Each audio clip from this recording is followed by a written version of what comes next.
Sobre essa tal de proteína que a própria Bianchini está iniciando, né, esses trabalhos em uma parceria com a Kemi, aonde que já a própria Bianchini já está sentindo o efeito disso aí.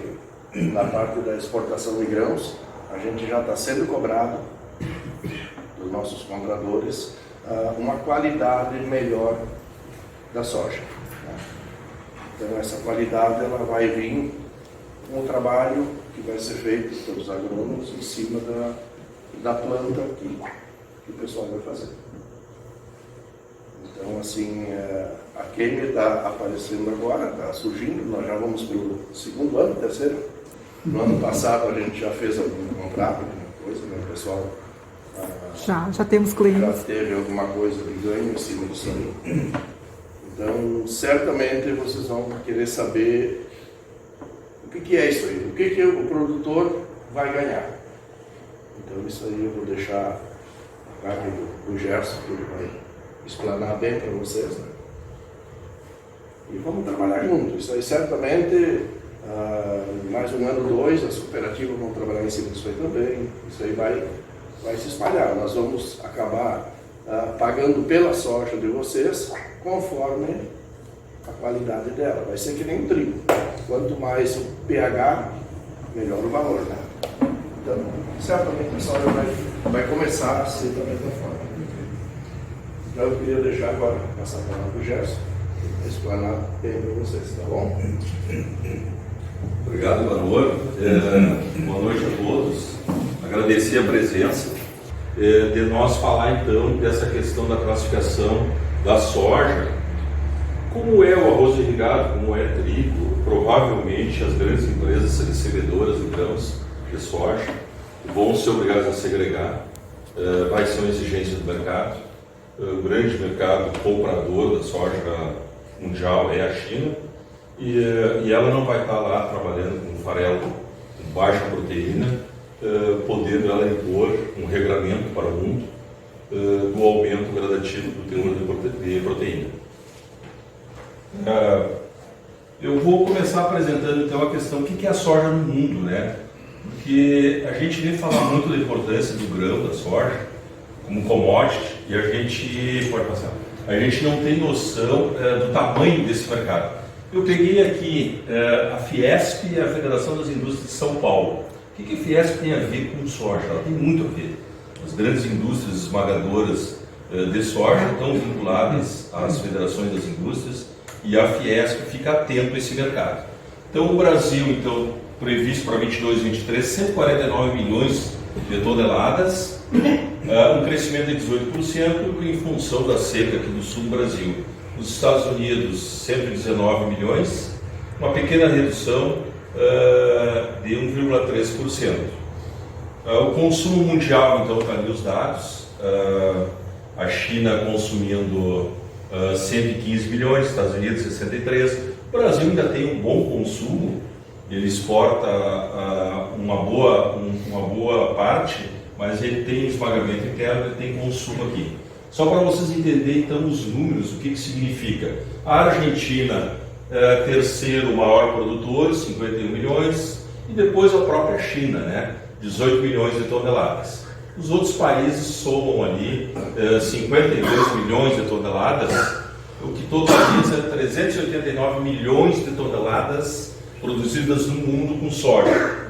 O Brasil vai estar chegando agora, sonhando com 300 milhões de toneladas, somando todos os grãos.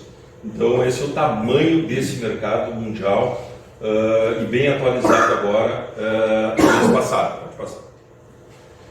As exportações mundiais, então o Brasil exportou 80 milhões, programado 89 milhões, o Brasil vai crescer 11%, os Estados Unidos exportam programados 56 milhões, eles vão reduzir 2,8%, Paraguai 6 milhões e meio, Argentina 4,7%. Então, as exportações mundiais daquele total anterior que foi apresentado ali, quase 400 milhões, 167 milhões é a programação para a próxima safra de exportação. Os estoques que o mercado sempre analisa, o estoque final ele está bem ajustado. Os Estados Unidos projetaram 5,4 milhões de toneladas, uma queda de 1,2. Tá? A Argentina e Brasil juntos respondem por 55% dos estoques finais de soja, certo? O recuo ali de 0,3 na Argentina e 0,5 milhões de toneladas no Brasil. Apesar das quedas, a relação estoque-consumo deve passar de 25% na safra anterior para 26%. Então, se mantém então um estoque de 26% do total que é produzido. É uma questão de segurança alimentar. Todos os países que produzem alimentos, produzem grãos, eles têm esse controle. Isso é bem adequado, faz parte da regra do jogo. Pode passar. Soja, eu falei da Fiesp, vocês estranharam de eu apresentar ali, mas a soja a nível do Brasil, ela representa então 18%. É o maior negócio em nível de exportação no Brasil. Segundo lugar, óleos brutos de petróleo e minerais, 12%. Minério de ferro é uma grande riqueza brasileira, 9,2%. Então vocês imaginam 18% de um volume total de exportação brasileira de 195 bilhões de dólares. O negócio soja representa para a nossa economia 35 bilhões de dólares. Esse é o negócio soja. Agora vocês ficam imaginando 35 bilhões de dólares que a soja exportada movimenta, e se nós depois fizer cálculo do que significa aumentar o teor de proteína. Imagina eu receber algo em torno de R$10 a mais pelo meu saco de soja, se eu subir uma proteína de 35% para 40%. Então eu estou fazendo questão de mostrar isso aqui para vocês verem o tamanho que é o negócio soja a nível mundo, a nível Brasil. A soja no mundo, eu não consegui atualizar, então eu tenho que sempre citar uma fonte. Então a fonte principal do mundo é o USDA, é o Departamento de Agricultura dos Estados Unidos. Tá? Então a soja no mundo está ali, são 127 milhões de hectares plantados. Soja no Brasil, o maior produtor mundial de grãos, 135 milhões. Os Estados Unidos é o segundo maior produtor, 112 milhões de toneladas. Pode passar. O Rio Grande do Sul, em ano normal, ele está com a produtividade hoje já acima de 50 sacos por hectare. Aqui está 55, foi a safra recorde nossa, colheita de 2021. Tomara que a gente consiga repetir a façanha de ter esse nível de produtividade com um preço que estourou, aí, um preço elevadíssimo.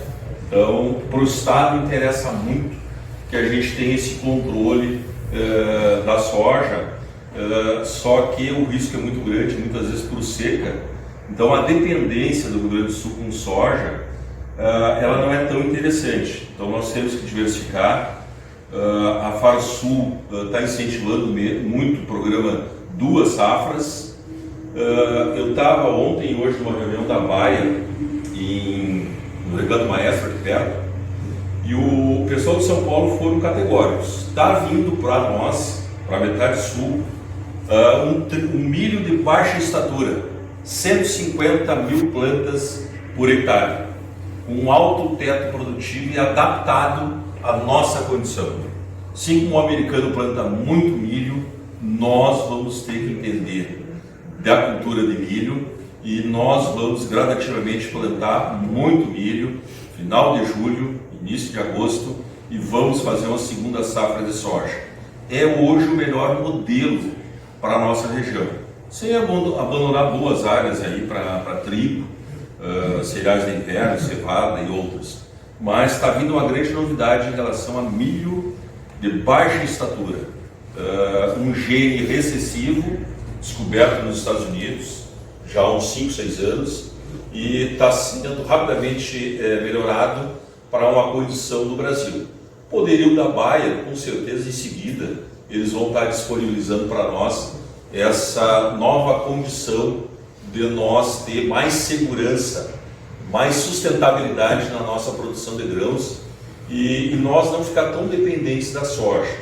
A gente vê essa redução da área de arroz, o aumento da área de soja, o milho depois de muitos anos voltou, nós começamos o milho, o trigo, nós começamos a falar em trigo de novo, então que bom, né? Aqui estão os dados do que a gente exporta de soja, 74 milhões de toneladas, só a soja já é 28 bilhões de dólares, exportamos muito farelo, 16 milhões, o farelo já dá quase 6 bilhões de dólares, alguma coisa de exportação de óleo, mais 1 bilhão de dólares, então chega naquele número que eu tinha falado para vocês, desse grande negócio de 35 bilhões de dólares exportados pelo Brasil no complexo soja, 18% de toda a exportação brasileira.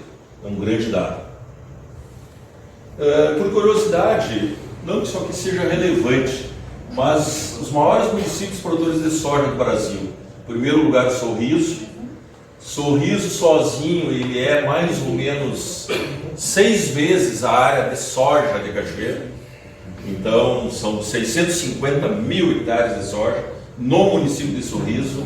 Depois vem Formosa do Rio Preto, que é Bahia, adiante ali de Barreiras. São Desidério, ali na BR-020, antes de chegar em Luiz Eduardo, tem esse município muito grande. Depois o Mato Grosso toma conta ali. Nova Albiratã, Nova Mutum, Rio Verde, Goiás, volta ao Mato Grosso. Campos Novos do Parecias, Sapezal, Diamantino, Querência. Fonte Canal Rural. Só para vocês verem o que é a soja, né? Como ela tomou conta dos campos brasileiros. O IBGE diz que é cultivado soja em 2.388 municípios brasileiros.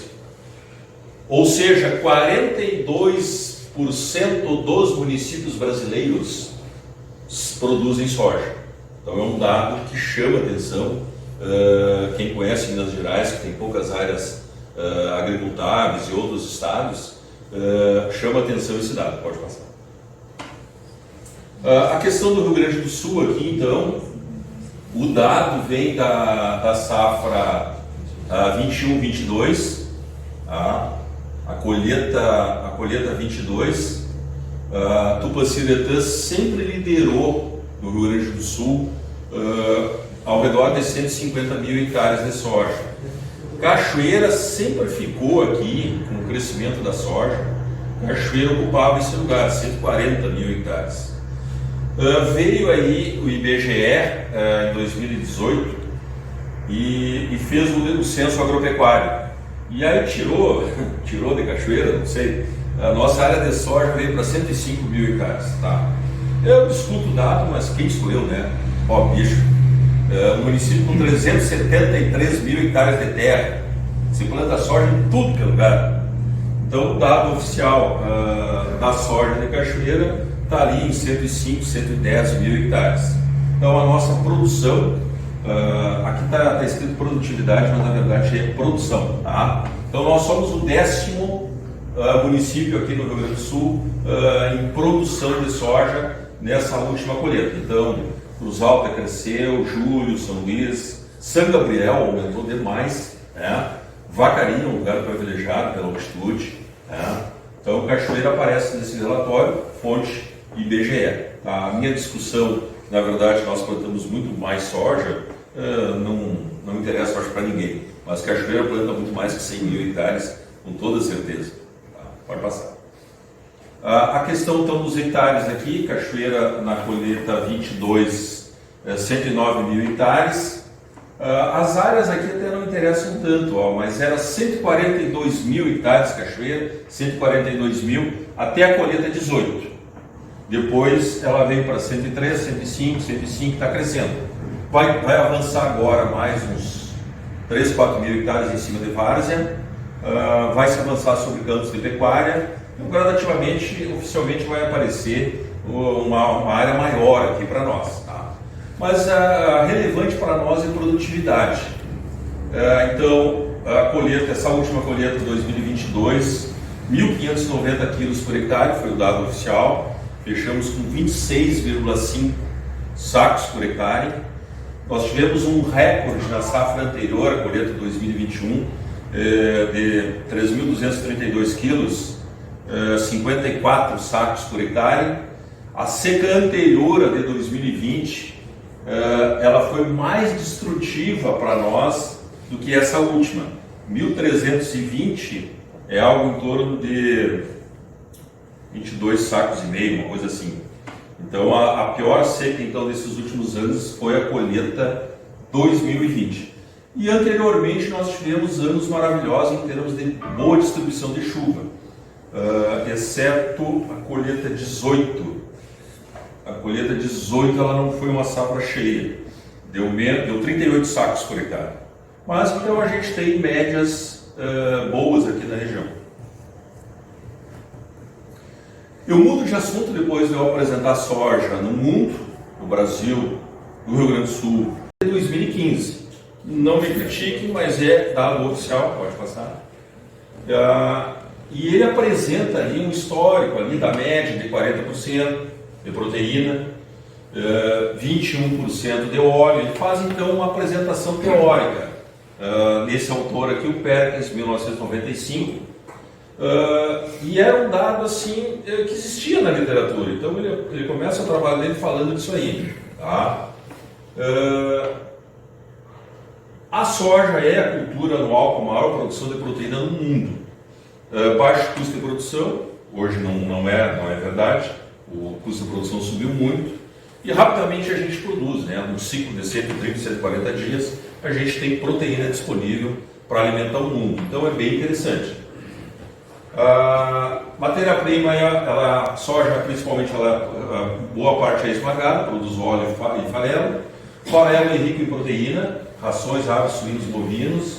O óleo é utilizado como matéria-prima, óleo refinado, todo mundo conhece, e além disso, gorduras hidrogenadas, margarinas, maionese e outros produtos. Ela cita a fonte ali do trabalho. Pode passar. Também tem outros usos industriais, tintas, lubrificantes, solventes, plásticos, resina. Tá? E começou também a produção do biodiesel, que deveria gradativamente ele passar ali eles chamam de B10, B12, 13, ele deveria crescer essa adição de diesel. Deu uma empacada, mas eu acho que em seguida o Brasil retoma, porque interessa muito com produção de energia, de combustível, nós ter essa opção do biodiesel. Tá? A variação desse teor de proteína. Teoricamente, se diz 40%, 42%. Quando a gente vem agora para a atualidade, a gente começa a fazer análise e a gente vê que a gente está longe desses dados teóricos do passado. E depois eu vou explicar para vocês por que se deu essa redução. É bem fácil de nós entender. Essa variação de proteína e de óleo, então, pode ser com certeza fatores genéticos, a questão do ambiente, com certeza, do solo, o clima, chove ou não chove, principalmente no período de enchimento de grãos. Pode passar. Começaram a fazer análises, foram no banco de germoplasma, que a Embrapa Soja possui, e começaram a verificar grandes variações, 31% a 57%. 57% a gente até se surpreende, deve ser, não aplicar o desvio padrão da amostra, deve ser uma coisa isolada, chegou a dar tudo isso aqui. O óleo variando também muito, né, de 8 a 25. A gente se diz que o óleo normalmente é 20%, proteína hoje 35, 36. E apresentaram ali as médias, né? Base seca normalmente para eles é 11, 12%, nesses 16 mil acessos do banco. Mas chama atenção que a Embrapa, ela começou a ver que existe, mesmo que teoricamente, em todos os bancos de dados, essa grande variação. Pode passar. E aí, nesse mesmo trabalho, eu busquei uma tabela para vocês verem a variação que tem conforme o sistema de preparo do solo. Ele é um trabalho da Embrapa Soja, de novembro, publicação novembro de 2013. É um trabalho antigo, mas só para nós entender, plantio direto 3 anos, cruzador para eles é uso de escarificador, arada de disco, vaivecas, grade pesada, plantio alternado. Olhem lá, bem na direita, 38%, 38, 37, 36, 36, 36, 36. Então não é aqueles 40, 42 que se pensava lá nesse período. Então são dados mais antigos, se fossem feitos hoje, o teor inclusive seria bem menor. Tá? Pode passar. Bom, aqui eles fizeram uma vinculação com a questão, e é bem interessante esse trabalho. Se eu tenho uma produtividade maior, eu trabalho também safra 2013-2014, Embrapa Soja, Londrina, Paraná, indo a 3 mil quilos, 50 sacos por hectare, e aí a gente tem proporcionalmente a proteína, considerando os sistemas de plantio direto, aqui o azul, aração mais gradagem, você produz menos, grade pesada, e fazendo um escarificador mais a grade, uma produtividade um pouquinho mais alta. Mas são dados lá da safra 13 e 14 que deram um grande destaque para plantio direto e produtividades menores para outros sistemas. Mas a proteína, que é o nosso tema aqui, ela ocupa, eles não botaram a escala aqui da proteína, tá? Mas a proteína sempre mais alta, vinculada à produtividade mais alta. Proporcionalmente, provavelmente uma produtividade muito alta, eu não tenho acompanhamento nessa elevação da proteína. Esse é um dado bem interessante. Pode passar. A indústria esmagadora, ela passa por um grande dilema, Banor. O seu Arlindo lá fechou uma exportação de um navio de soja para a Rússia. E a Rússia vai exigir um determinado padrão. Tem que alimentar lá os porquinhos deles lá. E o seu Arlindo vai ficar apavorado porque não tem como ele prever a proteína que vai entrar em Canoas ou Rio Grande. Porque eu vou depender de clima, vou depender de variedade, vou depender de manejo, vou depender de uma série de coisas. Então isso aí é um grande problema. A questão da imprevisibilidade dessa qualidade, tá? Tanto no óleo como na proteína. E aí existe uma proteína esperada no farelo. Pode passar. Então tem uma tabelinha para vocês entenderem que a indústria tenta se defender. Olha lá, uma proteína de 35,96, uma proteína esperada no farelo, 46%. Esse lote, essa amostra foi considerada aprovada. A amostra 2 ali já baixou a proteína esperada no farelo para 45,4, não foi aprovada. Então eles têm como se defender, eles vão criando tabelas pensando muito na proteína que é esperada no farelo. E tem casos que ela fica dentro de uma situação de aprovado, mas muitas dá não aprovado. A proteína aqui nesse caso até é um trabalho bem antigo, Perkins, aquele que eu citei, 1995. Uma proteína para a realidade atual bem elevada. Vocês observem bem lá à esquerda, lá na base seca. Tá? Aqui vem a composição química do grão de soja. Depois eu vou apresentar uma outra tabela melhor, que ilustra o que tem de proteína, óleo, carboidrato, cinza, que fica melhor para vocês entenderem. Tá? Vamos ver se ela vem aqui. Ó. Composição química da soja. Tá? Ela basicamente tem, considerando uma umidade de 11%, 38% de proteína, 19% de lipídios, carboidratos, açúcares, fibras, 23%, fibras e açúcares 4%. Tá? Todos os minerais que tem na soja, chama atenção: cálcio, fósforo, ferro, sódio, potássio, magnésio, zinco, cobre, vitaminas A, E, B1, B2 e niacina. E também tem a fibra alimentar. Então essa é a composição química da soja. Nos interessa ver que eles apresentaram aqui um padrão, gramas para 100 gramas, em 100 gramas, 38% de proteínas, certo? Surgiu recentemente, 2018, outra circular da Embrapa. Eu tenho que sempre basear num dado oficial. Não tem na academia, nas universidades, trabalhos específicos. Eu acho que vão começar a pipocar. Um trabalho ele não é feito num ano, ele é um trabalho preliminar. Eu preciso de muitas repetições. Nós não temos esses trabalhos conclusos. Falei com o professor Alencar Zanon, da equipe Field Crops, da Universidade Federal de Santa Maria, e ele vem há 2 anos analisando o teor de proteína. Então ele viaja bastante em todas as regiões do Brasil, ele vai na Argentina muito e também no Paraguai. A equipe Field Crops tem essa atuação em vários países e ele acompanha muito esses trabalhos. Eu cobrei dele, ele diz que vem fazendo análise do teor de proteína quando fecham as colheitas, que os estagiários, os estudantes que acompanham os trabalhos, eles estão fazendo determinação do teor de proteína. Mas é um trabalho relativamente recente. Nessa circular, então, eles começaram a fazer algumas considerações, tá? Para analisar qual é a composição média que tem a soja em várias áreas aqui, para poder apresentar alguma coisa para os produtores brasileiros. Uma umidade de 11%, proteína 36,5%, lipídios 20%, tá? Ali aparece carboidratos, cinzas na faixa de 5,5%. Então, eles estão admitindo em 2018 uma proteína média de 36,5%. Tá? E eles continuam nessa circular e eles fazem uma comparação. O trabalho, quando ele é apresentado, ele tem que fazer um contexto, um mundo.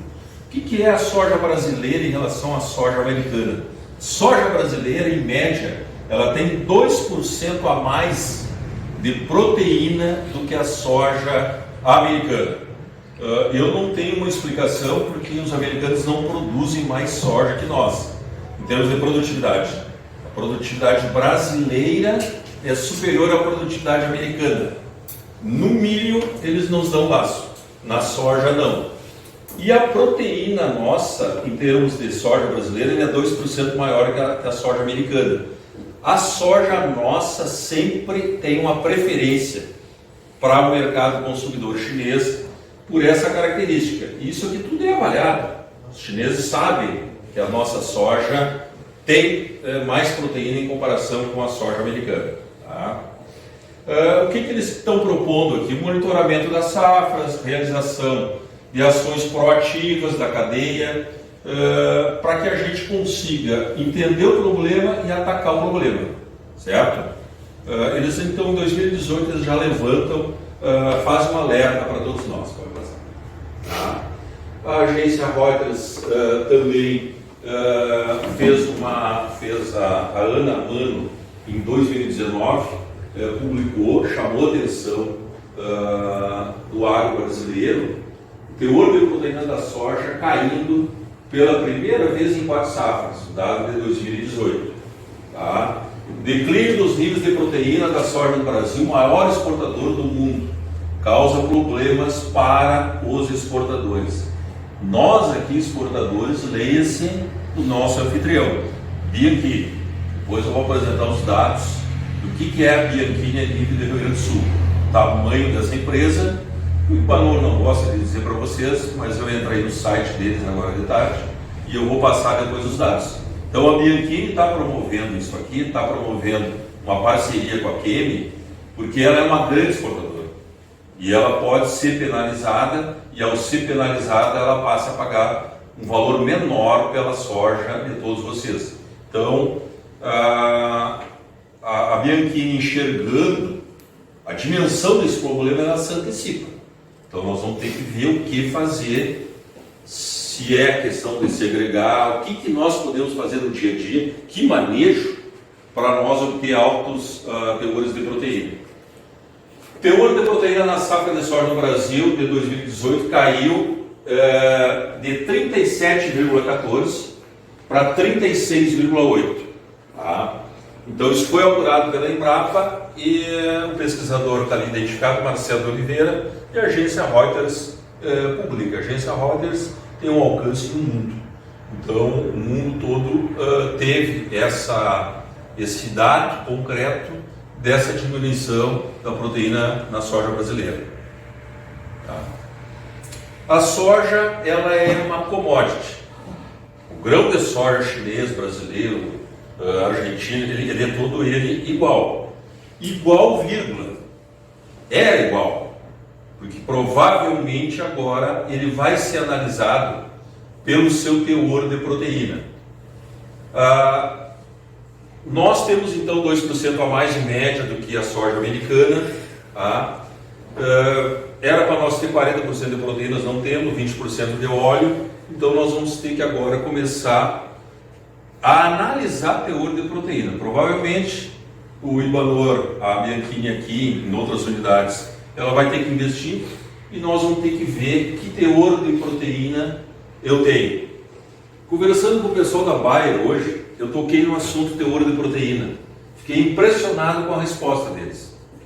Eles me disseram o seguinte: não te preocupa com isso. A nossa biotecnologia te dá tanto potencial, tanta produtividade, que tu vai colher 80, 90 por hectare sem pivô. Então compensa essa proteína baixa. Vou traduzir. Ele quis me dizer o seguinte: que eu posso ter uma proteína de 35, 34, 33 e eu não vou perder dinheiro, porque eu vou estar produzindo muito mais soja. Isso são os fanáticos da biotecnologia. Mas eu quero a biotecnologia me dando 80, 90 por hectare, mas me dando uma proteína de 40%. Por que não? A minha soja tem que valer pela proteína. Então eu vou produzir muito com a biotecnologia que vem dos Estados Unidos, que vem da Argentina, e eu vou ter que aceitar uma soja com proteína mais baixa. Acho que não. Então o argumento é de uma grande empresa, a maior desenvolvedora de biotecnologia do mundo, entendendo que a proteína hoje não está, nos ensaios, ela não está sendo pensada e avaliada. E interessa para nós ter resultado no bolso, que é produzir muito. Então eles não estão falando, admitindo essa questão de qualidade, mas quem compra, quem paga, o chinês provavelmente não vai abrir mão do teor de proteína mais alto. Pode passar.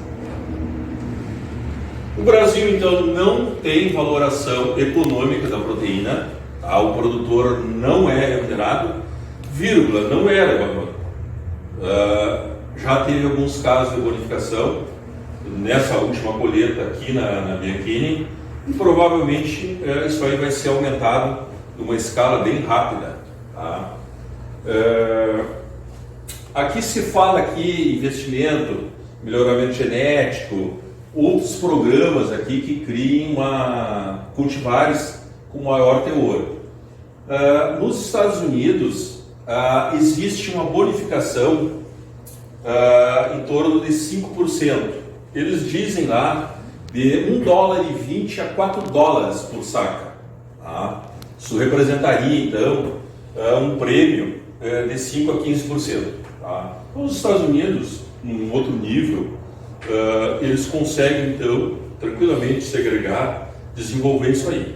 Mas o Brasil não está tão atrasado. Eu acho que é possível nós segregar soja.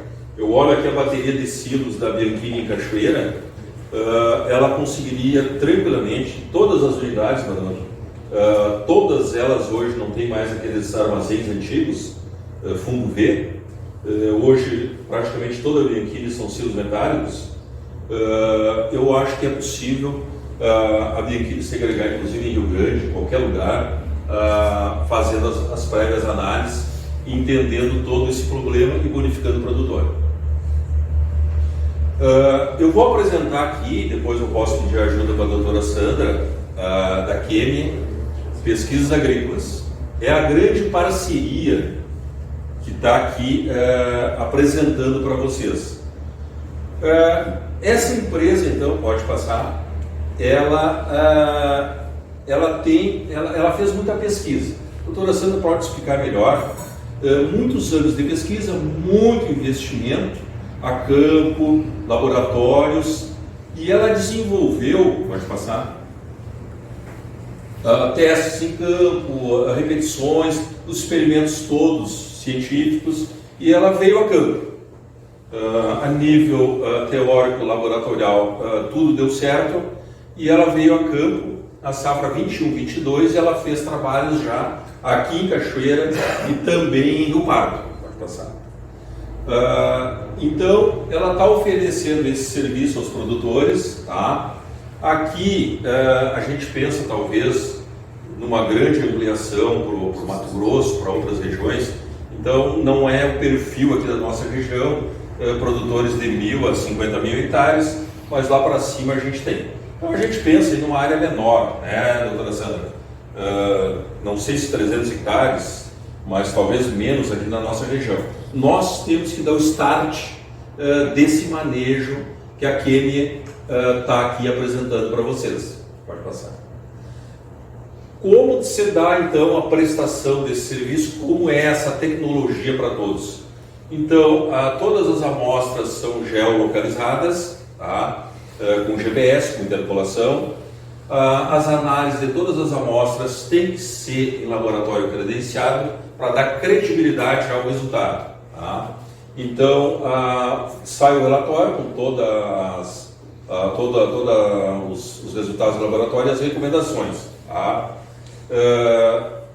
É avaliado também a questão da compatibilidade e sinergismo dos produtos. Então, a análise envolve, pode passar, as análises envolvem então, o próprio calcário, mais magnésio, menos magnésio, mais cálcio, menos cálcio, toda a questão dos adubos fertilizantes é sinônimo aqui, um tem enxofre, o outro não tem, a questão toda aqui dos outros corretivos novos que estão entrando, calcite, poli, muita coisa de fertilizantes especiais que fazem gesso agrícola. Então tudo isso é objeto de análise. Vocês vão entender por que isso tem que ser analisado. Tá? Todo o nível de fertilidade, como é que está esse solo, toda análise foliar está deficiente, nós vamos ter que fazer aplicações. Então tudo isso é feito que a gente chama de balanço nutricional. O que essa planta, para ter teor alto de proteína, ela deveria ter em cada estágio? Por exemplo, a fixação biológica do nitrogênio. Eu faço então pradivisual, eu faço azospirilo, que é a co-inoculação, e hoje já estou fazendo bacilos. Então eu estou jogando muita bactéria ali. Essas bactérias estão atuantes até que fase? Produzindo nódulos nas raízes. O meu solo está com um nível bom de nodulação. Ele foi devidamente corrigido a sua acidez para essa nodulação ser ativa até determinada fase da cultura, ou o nitrogênio na soja está num nível super baixo e a fixação biológica do nitrogênio não foi suficiente. Vai cair teor de proteína com toda certeza. Tá? Então, na verdade, se tem hoje muitas teses do que poderia redundar um teor menor de proteína. Muita coisa se estuda, muita coisa se sabe. Mas cada talhão, cada manejo, cada ano, com variações de clima, de cultivares, de genética, a gente não consegue, eu acho que a gente está descartando uma receita como se fosse receita de bolo.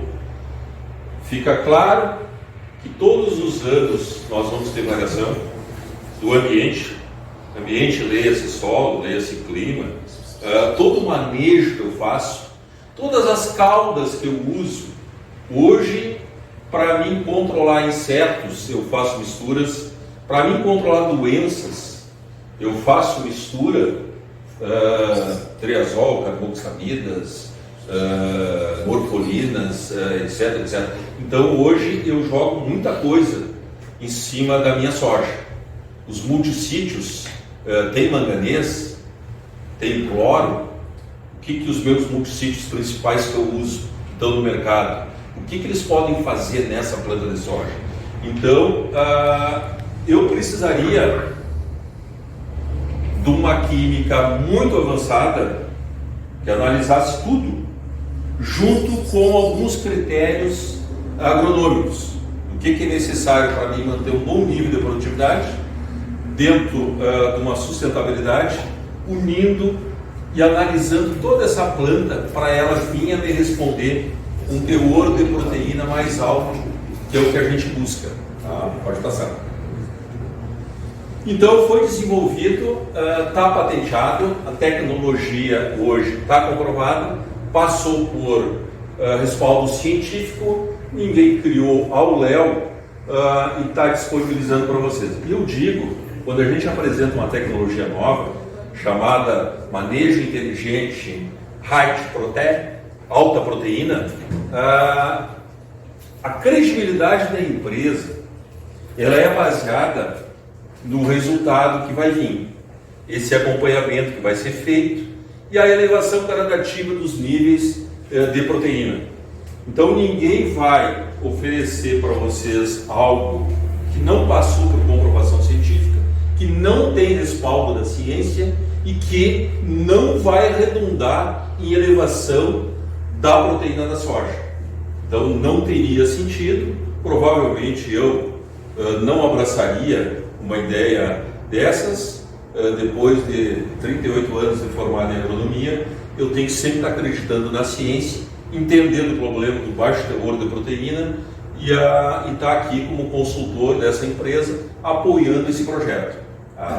Então já está comprovado a nível de campo a elevação então dessas áreas de Rio Pardo e Cachoeira num determinado teor de proteína. Se ele não é ainda o ideal de 40 a 42, é certo que elevou o nível teor de proteína. Falei da soja no mundo, falei em Cachoeira, em tudo que é lugar, apresentei a Kemie, a nossa grande parceira. Eu sou obrigado a falar da minha equipe. O Ivanor vai deixar eu falar e ele pode me corrigir. Está disponível essas informações no site da Bianchini. Ela começou então a história dela com o seu Antônio João Bianchini. Ele é Ivanor do seu Arlindo, irmão do seu Arlindo. O seu Antônio é falecido. Então é um cara que tinha uma visão frente do nosso tempo, um cara diferenciado e desenvolveu a Bianchini, que fez ela crescer. É uma frase que deve ser dele: se você pode sonhar, você pode fazer. Pode passar. Uma empresa de nível mundial é uma empresa que exporta, então toda empresa que vai para o mundo, ela é classificada a nível mundial. Eu não sei quantos mercados a Bianchini atende, mas não deve ser só mercado chinês, né, Ivanor? Ela deve atender a Europa toda, né? Vamos lá então. Os números da Bianchini então. Ela comercializa 2,5 milhões de toneladas por ano de soja. O que significa isso, Ivanor? Cachoeira no ano normal, com 110 mil hectares de soja, produzindo 50 por hectare, que vem a ser 3 toneladas. Cachoeira no ano maravilhoso produz talvez 300 mil toneladas de soja, é muito, né? Então a Bianchini, ela comercializa anualmente 8 vezes a produção total de Cachoeira, tá? 14% da safra, eu não sei se não é mais, mas depois eu refaço esse dado. 14% da safra gaúcha, tá? 2% da safra nacional, olha o dado. Ela vende in natura 1 milhão de toneladas por ano e ela tem, agora não sei se está certo, 1.000 funcionários diretamente vinculados a ela. 1.470. Eu vou ter que rever então, mas era interessante a Bianchini está toda hora atualizando, né? Tá. Eu gosto muito de números. A armazenagem em Rio Grande 1 milhão de toneladas de grão. A capacidade produtiva em Rio Grande, 990 mil toneladas. Tá? Ela tem uma produção diária de 3 mil toneladas de soja, tem farelo e tem óleo. Tá? Essa é a capacidade. Ivanor, Rio Grande é a maior unidade da empresa. Tá? A armazenagem em Canoas também é bem significativa, é uma empresa ali alocada, né? Provavelmente ela começou mais por Canoas, depois que ela foi para Rio Grande. Foi o início de Canoas. O início foi Canoas, tá? Então a armazenagem ali, ela consegue também armazenar outros produtos. Grande Porto Alegre, muito consumo, ó, tem biodiesel e tem capacidade para a glicerina. Glicerina é um produto que a Granol produz aqui em Cachoeira, né? Capacidade produtiva em Canoas, 800 mil toneladas. Então está dividido ali em soja, farelo, óleo, biodiesel. Biodiesel tem em Rio Grande, não? Não, só Canoas. Tá, então é só Canoas, isso aí. Agora vem todas as unidades aqui. Interessante a gente saber que a administração é em Porto Alegre, Canoas e Rio Grande já é industrial. E depois vem as que a gente chama de unidades do interior, né? Santo Augusto, Encantado, Carazinho, Santa Bárbara, Vacaria, Cruz Alta e Cachoeira do Sul. Tá correto, Ivanor? Tem mais alguma? Carazinho daí, tá. Tá. Não, é isso aí. Eu vou agora, já indo para o encerramento, apresentar então, porque não adianta a gente vir aqui discursar, falar e não mostrar números. Foi desenvolvida então essa tabela de bonificação. Tá? Todas as empresas futuramente vão adotar. A BQI tomou a iniciativa, uma forma bem ousada, de já determinar e já pagou nessa última safra bonificação. Então vamos imaginar que uma soja padrão região aqui, ela estaria hoje em 35%, uma bonificação de 1%. Pessoal, ninguém vai chegar com soja aqui com 35% e exigir 1%. Não. Tem que ter essa parceria com a QM, desenvolver todo esse manejo conforme a evolução do teor de proteína vem sendo pago a bonificação. Porque aí eu tenho um silo lá nas Três Vendas, lá no Dorasnal, e eu mando analisar e ligo para o Ivanor. Ivanor, estou com uma proteína aqui de 37%.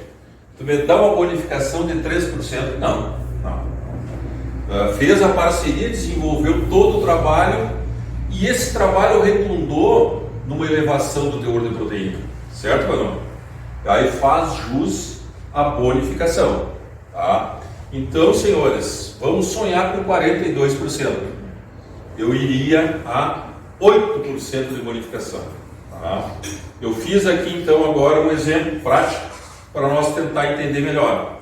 Estou cotando a soja hoje a 180 saca, Ivanor. Quanto é que está hoje? Caiu o dólar, eu acho que está errado. Mas... 178. Tá, mas o Ivanor é camarada, ele paga 180. A proteína nossa aqui está em 35%. Eu não estou aqui chutando, viu? Todas as análises nossas aqui da região, elas estão aqui nessa faixa de 35, alguma 36. A doutora Sandra vai confirmar, teve um lote de alguém, nós não vamos estar com 29%. Tá? E eu vou subir essa proteína para 40%. Eu não sei se no primeiro ano, se eu vou precisar do segundo, tá? Mas eu vou subir para 40%. A minha bonificação, conforme a tabela anterior, é 6% sobre 180, 10,80 a saca, certo? Eu contratei a QM para fazer o acompanhamento e ela fazer todas as análises e está toda hora na minha lavoura lá fazendo tudo que é possível para aplicar o manejo inteligente, para elevar o teor de proteína. Ela vai me cobrar um saco de soja por hectare. Uma lavoura de 300 hectares, uma produtividade de 60 sacas, 18 mil sacos, vezes 10,80, o seu Arlindo vai botar na minha conta 194.400 a mais, Ivanor. Não dói para vir aqui. ela vai segregar e ela vai ser uma empresa de ponta na exportação brasileira. Ela vai ser talvez a primeira, mas todos vão seguir mais adiante a Bianchini. Está errado o custo aqui. Eu investi com a Kemi 300 sacos de soja, aos mesmos 180 eu investi, que alguns chamam de custo, mas investimento 54 mil. O meu superávit é 140 mil, então o retorno, que é a coisa que a gente tem que usar sempre na economia, o retorno de 3,6 para 1. Para cada um saco que eu coloquei, retornou para mim 3,6. Tá? Então eu não estou aqui sonhando, eu tentei ser bem realista com todos vocês do que é possível fazer. Tá? Então eu quero assim agradecer a todos vocês pela atenção e antes do encerramento propriamente dito, para vocês entenderem a nível de Brasil, da nossa região, o que causou essa redução da proteína. A biotecnologia se avançou de tal ponto, e ela vai continuar se avançando, que quando foi lançada a soja transgênica, vocês devem lembrar muito bem das Maradoninhas, das Maradona, ali nós tivemos um salto de produtividade, porque nós passamos a controlar com glifosato todas as invasoras que nós tirávamos potencial. Em 2012 nós recebemos a IPRO, a Intacta 2, que subiu mais 10% de produtividade. O ano passado, 2021, veio a Intacta 2X e 2X. E também tem a Conquest, a outra tecnologia de outra empresa. Tá? Então nós temos duas tecnologias. 10% a mais de produtividade. Isso é fácil. Eu estou tirando a má competição de invasoras, com certeza eu estou colhendo mais. Eu estou pagando royalties, eu estou pagando essa tecnologia para as empresas, mas de alguma forma eu estou sendo beneficiado. Isso é uma realidade e nós não vamos brigar contra a tecnologia, muito menos contra a biotecnologia. Só que o melhorista, e ele está ali produzindo genética pura para altos tetos produtivos. E ele vai ganhar prêmios e prêmios e dinheiro também, quando ele chega lá no material de 100 sacas por hectare, 120 sacas, mesmo que seja nível de laboratório. Esse alto teto produtivo não é correspondente em qualidade. Isso explica, pessoal, que a biotecnologia nos dá muito potencial produtivo, mas não vem acompanhada de qualidade do grão. Tá? Isso claro, isso é cristalino em todas as análises que a gente faz. Foi apresentado hoje um dado da Bayer. Em 2028 vai ter uma outra revolução, um outro material da biotecnologia que em cima dessa soja, a partir de 2028, se aplica o que tu imaginar. 2,4-D, todos os produtos. Ela está recebendo um nome código PH4, é o código lá dentro da Bayer nos Estados Unidos, e já estão desenvolvendo e rapidamente ela vai estar aí. Então nos próximos anos, pessoal, nós vamos pagar caríssimo pela semente. Nessa semente, nessa genética, nessa biotecnologia, ali nós vamos receber tudo. Provavelmente não vai demorar muito tempo, nós vamos ter até controle de percevejo, pasma. Não tem como nós duvidar. Né? As lagartas praticamente todas estão entrando ali já nos BT, na biotecnologia. Percevejo ainda não. As invasoras agora com dicamba, com 2,4-D, praticamente todas nós vamos controlar. E toda essa evolução da biotecnologia, eles vão ter que se antenar também para a questão teor de proteína. E eu digo para vocês, se a soja vale pela proteína e eu consigo produzir mais proteína, eu deveria receber créditos de carbono. Eu deveria receber do mundo, porque eu estou produzindo mais proteína numa área menor. Então eu deveria receber compensação na Bolsa de Valores por estar produzindo mais proteína, certo? Numa área menor do que uma proteína baixíssima usando uma área maior. Então, provavelmente, quando nós passar a vai discutir e valorar créditos de carbono, quando nós tiver empresas de validação, a questão teor de proteína provavelmente vai entrar também nessa questão créditos de carbono, que em seguida elas vão crescer muito, envolvendo todos os aspectos aí, sociais, ambientais, sustentabilidade. Então é um alerta que eu faço, que também crédito de carbono nos interessa muito nós avançar. Então, mais uma vez, então, agradecendo a atenção de todos vocês, para não me alongar demais, eu deixo então à disposição aqui para perguntas. Muito obrigado.